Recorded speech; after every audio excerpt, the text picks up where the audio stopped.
It's got to be one of the all-time greatest privileges of our lives working with Steven. It was such an honor. You're made to feel so special by him as well. Just even the fact that he wants to meet you is a great honor, and you want to breathe the same air as someone who has just changed the face of cinema like he has. And yet he doesn't wear that heavily. That is not his front foot, is being Steven Spielberg. He is available and spontaneous and childlike and relentless in trying to chase something to make an audience feel, and you are a part of that process.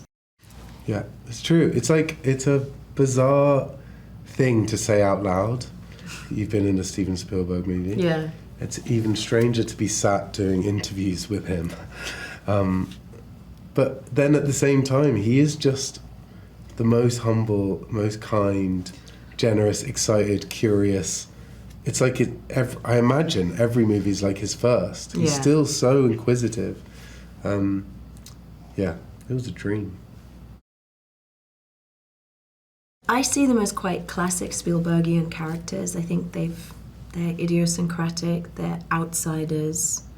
There's a sort of loneliness, a search for belonging. I love that Steven doesn't use elite sort of action figures as his protagonists. That's quite a common theme, people in search of something.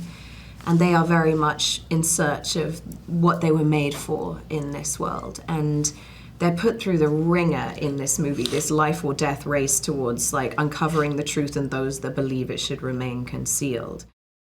And yet they're pulled inextricably towards it and towards each other, and to this shared history that they seem to have that they didn't know until this disclosure day. The first time I met Steven, the premise that he told me, it was before I'd read a script.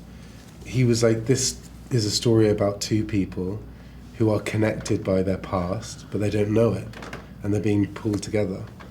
And so that was always the driving force of this movie.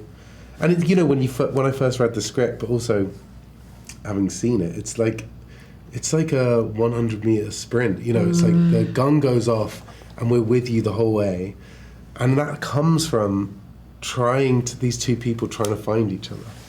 It's it's very special. Well, I think these are questions and secrets and mysteries that have followed us for centuries. And there's been fear around it, there's been fear-mongered around it, there's been a lot of things withheld, shushed down, swept under the carpet, and I think that yet there have been these people who are adamant and convinced very peacefully that they've had these experiences, that they have seen inexplicable things that are not of this earth in any capacity. And I think when I started to kind of research all of this for the movie, it just became inarguable that these experiences people have been authentic ones. And so I think that the film explores maybe the injustice that these truths are being hidden from us, and maybe we have an awful lot to learn. I do find it interesting that the common theme amongst every single person who's had an experience, whether it's a fighter pilot or a person on a farm, they have been non-violent, non-hostile interactions. So maybe that's a positive message. Yeah. I think right now we're living in a very hostile, very fractured world. There aren't many bits of information that we could receive to give the world a bit of humility. And as Emily just said, these visits have been non-violent as far as we know. So maybe there is something we can learn. So I hope that there are things that I think we don't need to know, and I think there are things that we can learn from. So.